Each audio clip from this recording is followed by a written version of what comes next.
My guest is Shawn Green, two-time Major League Baseball All-Star, played 15 seasons in the majors with the Blue Jays, Dodgers, Diamondbacks, and Mets. He's the co-founder and chairman of Greenfly. You can learn more about Greenfly at greenfly.com. Shawn, welcome to Sports Business Radio. How are you? Great. Thanks for having me on your show. Yeah, excited to have you on. Really interested in Greenfly. But before we start there, I always like to ask former athletes who join me on this show, at what point during your playing career did you start thinking about post-career and business and you know what you were going to do after you hung them up? Yeah, I think a lot of guys, and I was always interested in, guys who come in the clubhouse. I think successful business people and whatever, and they were always excited to meet the athletes. And I think myself, as well as a lot of my teammates, we were always excited to hear what they did and how they found their success. So I was always intrigued by it.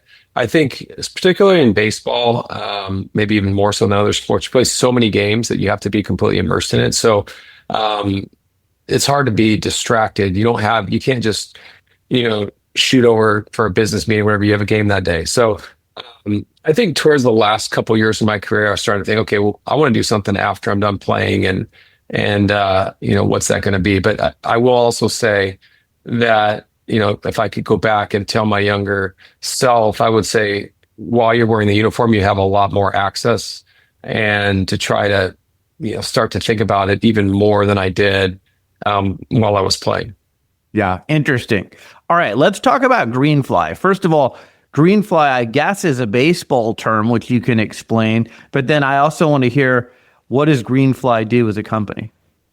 Yeah, so Greenfly is a baseball word. It obviously works very well with my last name, so that's part of it. But in baseball, it's used as a verb. At least it was when I played, where you say, "Hey, can I Greenfly you for my kid's school?" Meaning, will you sign a bat or a jersey, for the auction? It's kind of like asking for a favor. And then you can also use it. You could say there's a bunch of Greenflies, around there, so watch out, where like people are, kind of stalking the players a little bit. So in some ways it was kind of had a little bit of a negative connotation, but and I think more so it's just more like a small favor. And so I like the name, and it worked well for the name, a memorable name for a business. I like names that people remember and are easy without missing letters and all that type of stuff that a lot of companies have now. But in terms of what we do, we're basically the core infrastructure, software infrastructure for short form content for most sports leagues around the world, and outside of sports as well. But so basically, we have AI, and we have staff members, the athletes themselves, photographers. They'll have some access to Greenfly, whether it's on an app or whether they're uploading it, to the cloud that then, hits Greenfly, and, we automatically route all the content where it's supposed to go. We tag it if it's coming from another place, different types of software that already have tags. We read those tags. And then when any player gets off the ice, off the court, off the field, the pitch, they'll have their content are already curated just for them. And if there's brands in the background, our AI will tag what brands are in there. And it really kind of goes how the league or the team or whoever is setting up our system and how they want to use us. Collecting content from fans as well. There could be a QR code on the scoreboard. A lot of fans have seen that. Send in your videos of this big moment that happened. We're on the back end powering all of that content. So it's really the flow in both directions of content and the automatic distribution of that content. And we're talking short form videos, right? Things that you could post on social media and such. Exactly. Yeah. It's that's the focus, is photos and short form videos. And, that stuff is gotten, obviously, and I'm sure we'll get into it as the conversation progresses, but, it's become more and more valuable. When we first started this over 10 years ago, it was, kind of more about getting content to and from players as, social media and just kind of a little side thing. And now it's, there's entire, revenue streams built around this, because that short form content is super valuable and only getting more valuable. Yeah. So let's talk about that a little bit more. Over the 10 years, I mean, we've got AI now. There are so many changes that have developed. Yeah, without a doubt. And really, when we started, it was actually 11 years ago. The focus was more around even broadcast. We did March Madness, and we had it was about pulling in video from people relevant to the 64 schools in the tournament, and getting halftime pep talk from Tom Arnold for Iowa, and Ashley Judd talking about Kentucky and all this. So there's a bunch of content coming in, but it was really for online or websites or for broadcast. And social media didn't really become a focal point, I think, for a lot of our customers who were the leagues and teams or media companies until maybe 4 or 5 years in. And even then it was more about kind of a little sideshow and supplement to try to drive tune in or attendance and support the players to build their social followings. And then now it's become, in a lot of cases, the main event. It's a destination, whether you're talking about the NBA, where in Europe the fans are a lot of fans are huge basketball fans, but they're different time zones and all that, and they wake up in the morning, they log into the NBA app and access all this content. And there's a subscription model. There's different types of sponsors and different things, and so the NBA is able to monetize that. Yeah, I was going to ask you, can you walk us through like a case study with one of your clients and how they monetize this? Yeah, I mean it's different for everyone. That's what's great about our platform, is it enables our partners to leverage that content in whatever way they want to. So yeah, in some cases, a lot of leagues now are trying to drive the viewership of TikTok style content or Instagram style content onto their own platforms. It's like as the example of the NBA app. There's also other cases where they might have a sponsor attached to the end of a clip. Maybe it's like all goals, all touchdowns, all home runs are sponsored by X, Y, and Z, and they're driving that content is gets to the fan either through the players sharing, the league sharing, the team sharing. So there's all different ways that content is creating value. And for us, like early on, we were really selling more to the marketing side of the organizations. Now it's the revenue. And you're growing globally. I mean, this started off domestically and now, like you said, NBA Europe, but you've got clients all over the world. We do, yeah. I mean, it's the same. That's the beauty of getting in early and getting great customers and partners and investors and all that type of stuff. Is you get the answer key and the same. Like the NBA is a great example. They're kind of the model around the world. Everyone looks to see what the NBA is doing because they're so tech forward and so innovative and always figuring out what's going to be the next trend a couple of years from now and starting early. So when you have these types of partners and you see what they're doing, within a couple of years, everyone's going to be trying to do the same things. And so that's a big advantage for us because we're able to continually stay ahead of what's coming next. And AI has been huge for us. We acquired a company a few years back called Miro that is really good. And it's harder than you think to get the people right, especially with sports with helmets on and Face ID, that off the shelf is okay, but it's not great. So to be able to triangulate different factors of images and videos to make sure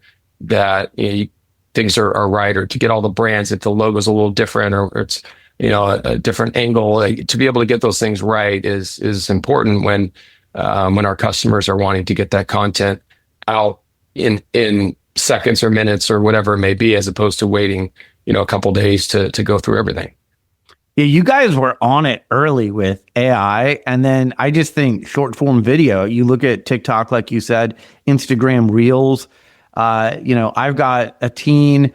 I know a lot of teens and they're not watching the whole game. They want to watch the recap. They want to watch the highlights. They're watching the short form video. They're not watching a 2-hour game. Exactly. And then it's not going to change. I'm the same. I have, my my youngest will be 20 this next month, so I'm out of the teenage years almost. But yeah, I mean, you watch the consumption patterns, and it's totally different.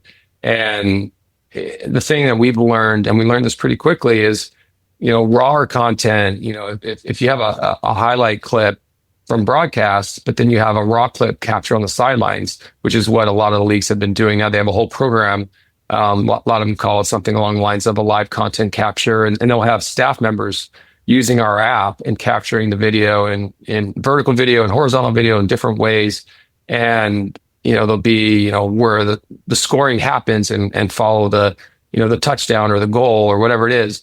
And that content will do 10 times better on social than a cut of the exact same play, because it's, and you look back in sports, back in the day, it was, first radio starts, and then there's a different way to consume the game around radio, and then TV, and there's a different way to consume it. The thing that it seems like it's taken a little while for people to figure out, okay, how is the consumption on social? And it's really about getting these kind of real style clips into the hands of people so they can just kind of pop through them and see them, in the order and the time frame that they want to see them. How many people on your staff? We're getting close to 100. We're like 75, Wow. 80 right now. Okay. Yeah. That's big. I mean, that's grown the last 11 years. Yeah, it's grown a lot. And it's, we pride ourselves on having a really strong team, good people. And we're growing a lot globally. So we have a team that's ever expanding in Europe, UK, and even Australia. And so we've learned that the formula is the same for whatever leagues, big leagues, small leagues. Everyone's trying to solve the same problems. You've got some mega events coming up in Los Angeles in the next few years. I was just down there for our event, Sports PR Summit. You've got World Cup, you've got Super Bowl, and you've got LA 28. So you're based in LA. These are all mega events that lots of people are going to be watching. They're going to be watching in short form video. How are you preparing for all of this?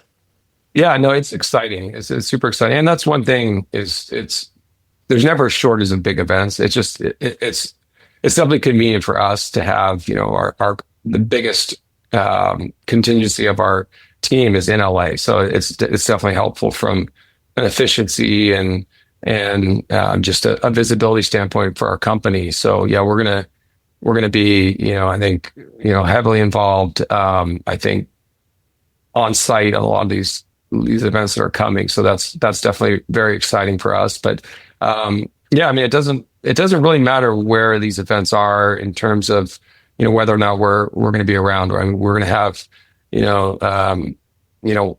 if it's a big event, we might have some team members there, but it's also, a very efficient software platform that our customers, don't need hand holding for. But we're also, we also want to make sure that we're there to support whenever we're needed or wanted. So, where are the biggest areas of growth in your opinion for Greenfly?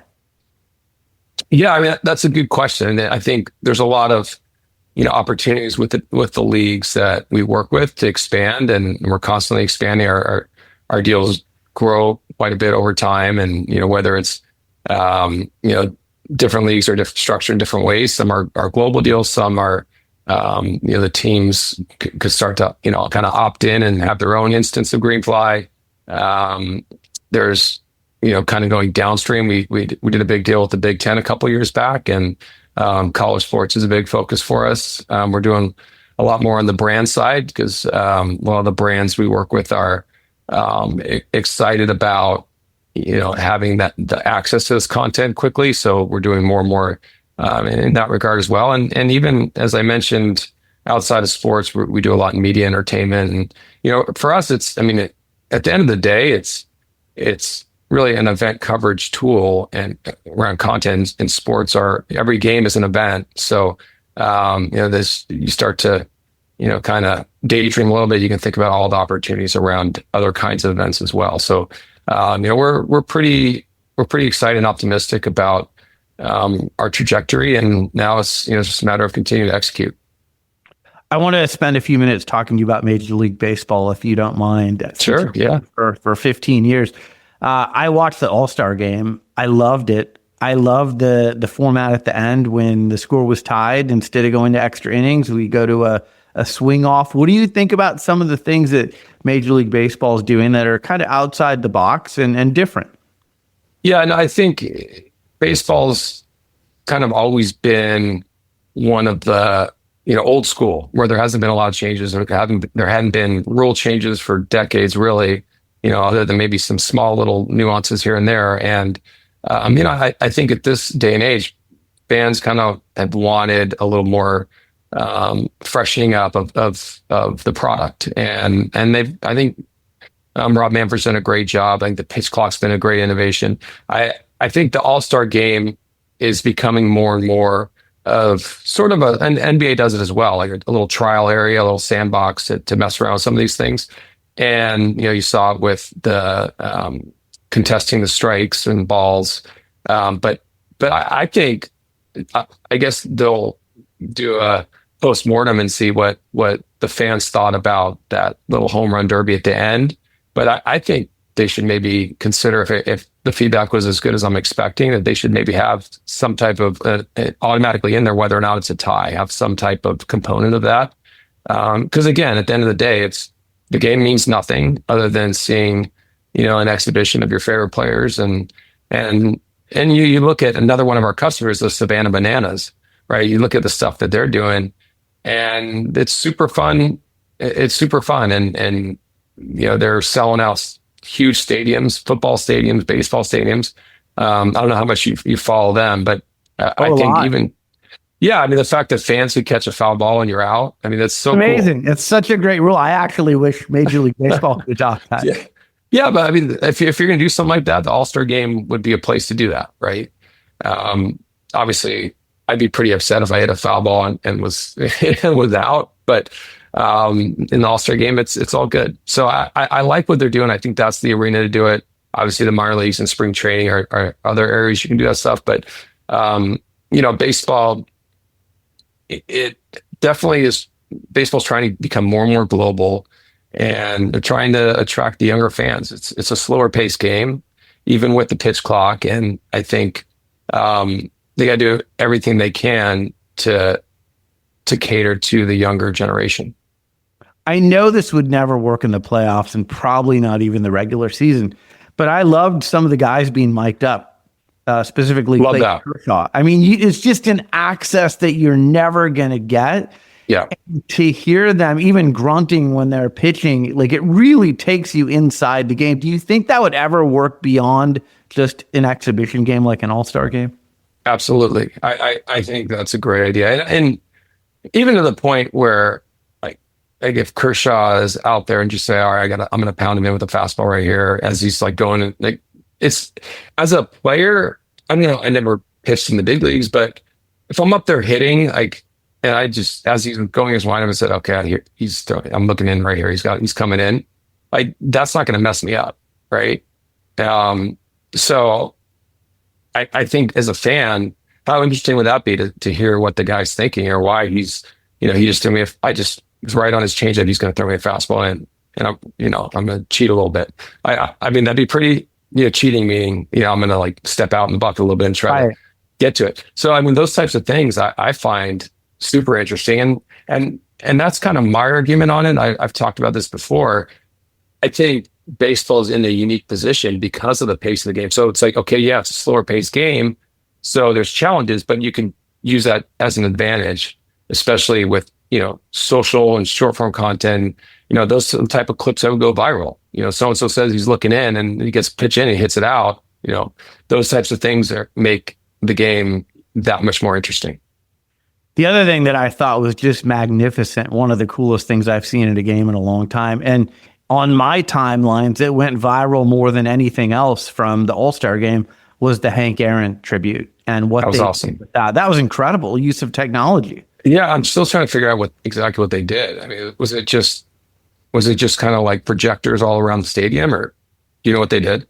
I think they had a huge projector on the field, obviously. To me, the ball being hit to the exact spot where he hit it was phenomenal. I don't know how they did that. the call from Vin Scully, like it really took you back to that night. And, to have Hank Aaron's widow there as well, that was a real special moment, I thought.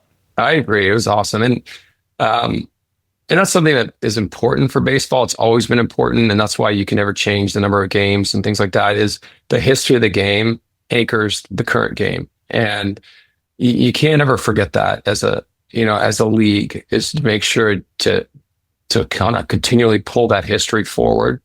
No, I thought that was awesome. And I thought it was really smart what they did last year in the World Series. I don't know.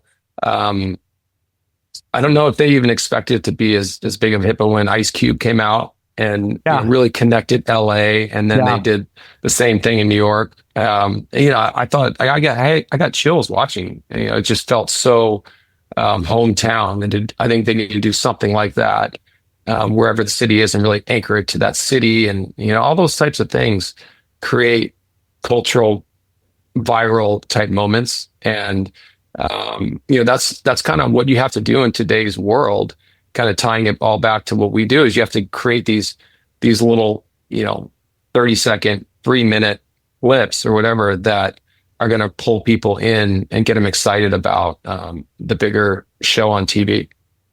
One of the most viral global athletes on the planet is Shohei Ohtani. I mean, whether he's on the mound or in the batter's box, he is a true star. It seems like everything he does on or off the baseball field is closely watched.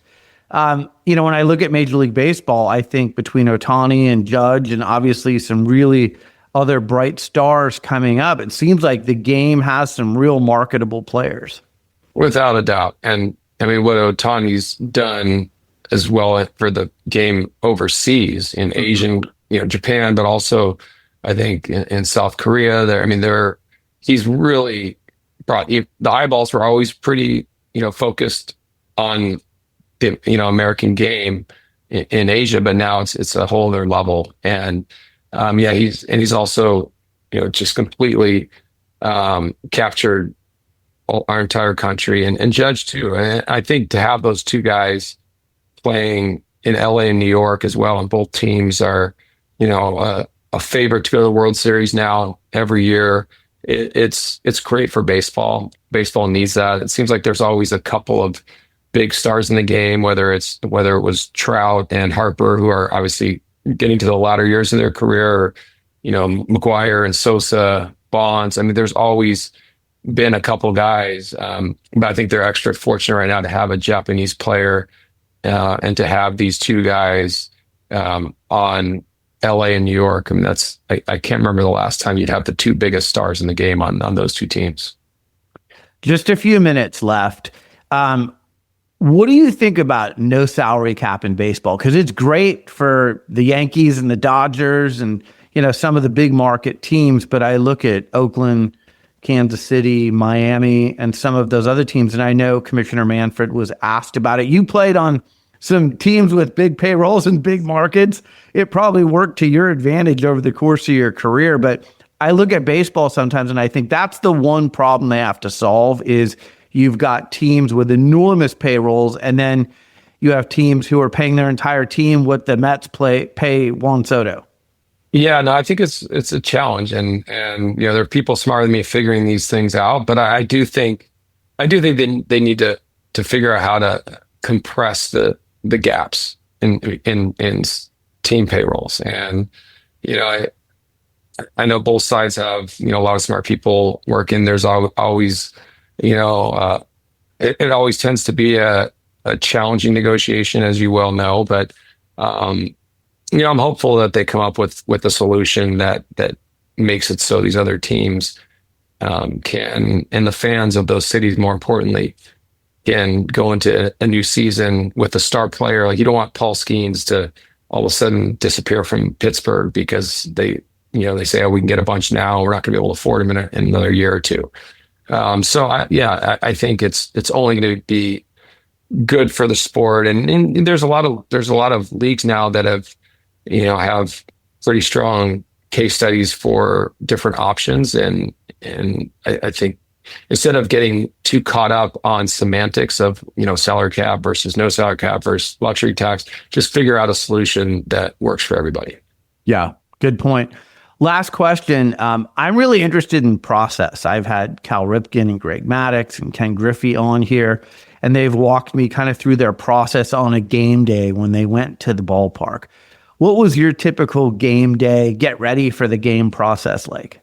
Yeah, so I would get there, back then it's considered pretty early. We didn't have as good a food situation. Now they have, chefs. And I'm jealous. I say this at the jealous angle, but so let's say we had a 7 o'clock game, probably get there maybe 3 o'clock, whatever. I like to go right to the cage, and I had a whole batting tee. It was like kind of a meditation type. I really focus on the details, how I put the ball on the tee, my breathing, timing it with my swing. And I would take, it wasn't a set number of swings, but it was, I'd have different drills I'd kind of go through. And then when I felt good, I'd go to the next one. And then, maybe that some days I would take 5 minutes, some days it would take 15, 20 minutes. It just kind of depended where I was. And then I'd go relax. I'd play cards. And I always kind of compared it to, I guess, like an upside down triangle. Okay. Where I'd come in and my focus was wider. And then as it's getting closer to the game, I want to get more and more focused, right? So I would even do things like when I hit in the cage off the tee, it was, okay, I was wearing my shorts, and, I like to anchor even what I was wearing to like this focus. And then as I got to the batting practice, I had my t-shirt and just put a pullover, and then the game. So, okay, now I'm going to start, putting on my belt. And so there's like all that stuff was kind of anchored to the focus. And 6:30 rolls around, and, I'm sitting in my locker, my uniform, thinking about, the pitcher, what he's going to try to do to me. And then just, head out and just, not like Wade Boggs where he had a run. I don't know if you remember Wade Boggs would run at the same exact time. Yeah. Every day. It wasn't that crazy, but I would, try to do things, pretty consistently. And I think a lot of players do that, especially position players, because it's such a game of, Groundhog Day repetition. And it feels like you want to try to control things as best you can. So you say, okay, if I just do the same things, then, and I'm in a good place mentally, then good things will hopefully happen. So it's sort of superstition, but it's almost more ritualistic. Well, you look good. You're still in good shape. You could probably suit up. I don't know what you're doing in retirement here to stay in good shape, but you're doing a good job. Well, I appreciate it. If I pan down more, then I get a little softer as I go down. So, Shawn Green, co-founder and chairman of Greenfly, had a terrific Major League Baseball career. Thanks so much for joining me on Sports Business Radio. I enjoyed our conversation. Yeah, likewise. Thanks a lot, Brian. You're listening to Sports Business Radio. We'll be right back.